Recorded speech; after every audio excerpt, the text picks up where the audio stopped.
Welcome to the Epic Company Culture Podcast, where your host, Josh Sweeney, will give you, the business leaders, HR professionals, and company culture aficionados, the knowledge you need to take your company culture to the next level. Hello, my name is Josh Sweeney, and welcome to the Epic Company Culture Podcast. On today's podcast, we're going to be talking about the customer's perception of your company culture. Before we get started, I'd like to thank Prototype Prime for this amazing podcast booth. If you're not familiar with Prototype Prime, they're a technology co-working space in Peachtree Corners, and I recommend that you give them a visit. So, back to the customer's perception of company culture. What we're going to talk about today is how the customer looks at your organization. What are the things that happen in your organization to give them a feeling one way or the other, positive or negative or indifferent?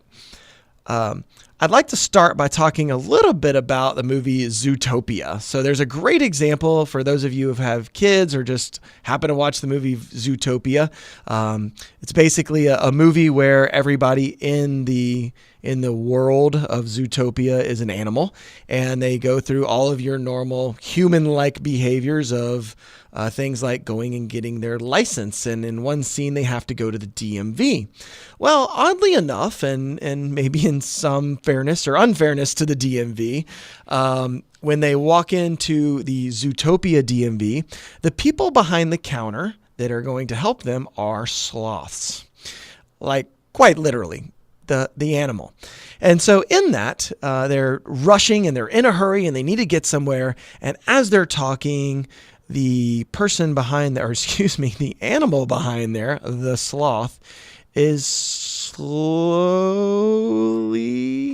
helping them throughout their day. I can't go that slow for that long. So they're helping them through the situation that they're in at the DMV. And I thought it was a really interesting concept around the perception of the customer, the customer perception and what they have of that organization, right? So I thought it was really interesting, the perception that they had of this organization, right? In the movie, the writers kind of show the feeling that most people have around going in the DMV. It takes a long time. It's burdened with extra steps. There's all these challenges to overcome. Now, I've been to the DMV recently, and they're definitely getting better at it. But that is the perception. It's going to take forever. It's going to take a big chunk of your day. Now, in Atcore Systems, a CRM consulting firm that I've mentioned before in other podcasts that I had before my current company, Epic Culture, we had a situation where we got some feedback from one of our partners. One of our channel partners had talked to a customer, and the customer, a client of ours, had conveyed the message that we were great to work with. We were very tech savvy. The customer felt like we could do anything that they needed and pull off anything technically. But they also had this interesting comment around where they felt like we were a body shop. And at the time, I really didn't get it. Like, what does that mean? What is a body shop?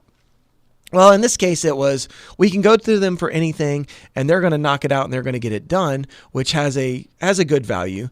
But that extra relationship piece isn't there. We weren't building the relationship. And when I really dug down into it, that's what I found was happening is we weren't going on site enough. We weren't building the relationship. We weren't working them enough as their consultant. We were overcoming the issues and taking care of what they needed, and we were reliable in that way. But when it came down to the relationship, there was this perception that we weren't doing enough. And quite honestly, in this situation, it wasn't just perception, it was reality. And sometimes perception is reality. So we were called a body shop, and I set out to fix that challenge in the organization. Now, you see this in many other ways. A common one is with customer support. So in a customer support situation, you get a feeling of the company culture. You get a feeling of what that company's intent is. So an example of this would be an organization where maybe you're purchasing software and you get support. Now, what kind of support do you get? oftentimes people attribute support with a poor experience. I've worked with lots of software companies, and I've had very good experiences, amazing experiences, and I've had very poor experience. A poor experience normally starts with a phone tree, and we all know it happens. And there's very legitimate reasons that has to happen for a lot of companies. There's cost involved in getting a human on the phone immediately. There's the need to route people to the right department. So there is this phone tree scenario that has value, but it's generally perceived as a negative. It's not a good thing to start off at the phone tree. So, immediately we're giving a person a certain vibe that they have to do the work. Like, yeah, thank you for purchasing our software. Now you get to start by working through this phone tree, and eventually we'll get you to the right person. So there's some negative connotations around that. And that's the perception that's getting pushed out to that client. So there's other organizations where, instead of going through the phone tree and then getting into the first tier of support and finding out the first tier of support can't answer your question and getting to the second tier, and eventually maybe finding the right person that can answer your question.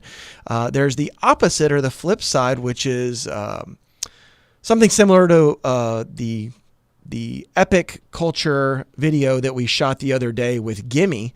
Gimme has a person that gets on the phone immediately. So they have a top tier support system where they immediately get somebody on the phone that knows a lot about the software and a lot about their packaging and their system.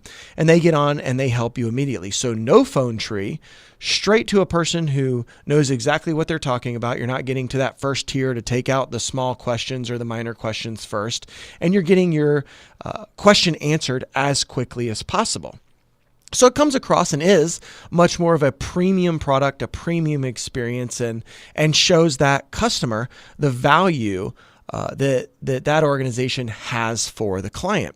So customer support is another place that you see those opposite types of spectrums or opposite comparisons. Another one I like to share, and one that a lot of people can identify with, is Southwest versus Delta. So Delta is a very corporate experience, very buttoned up, very timely. You have a ticket, you know what zone you're in, you get up and you get in your zone, and you follow a very regimented process. And again, very buttoned up type of feel. Not good or bad, just based on the culture.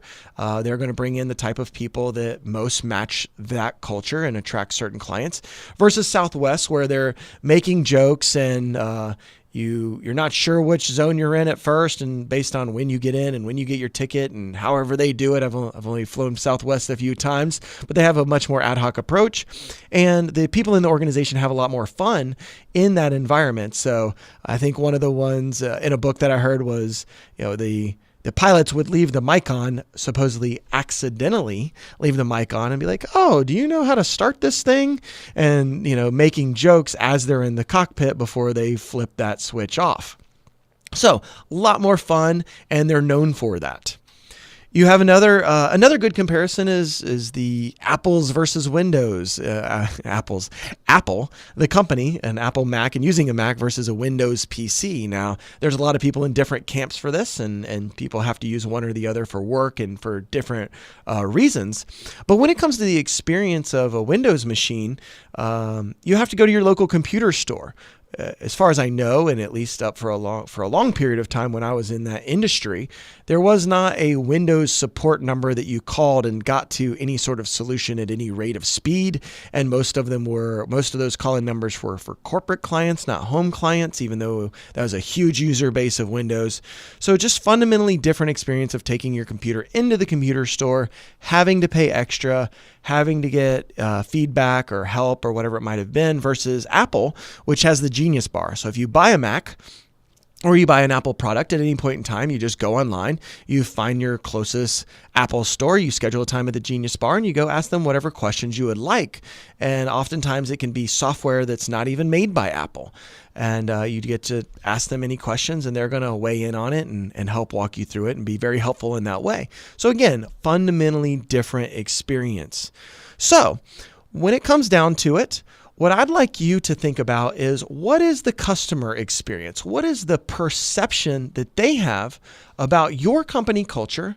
And how can you take that company culture and that customer perception to the next level?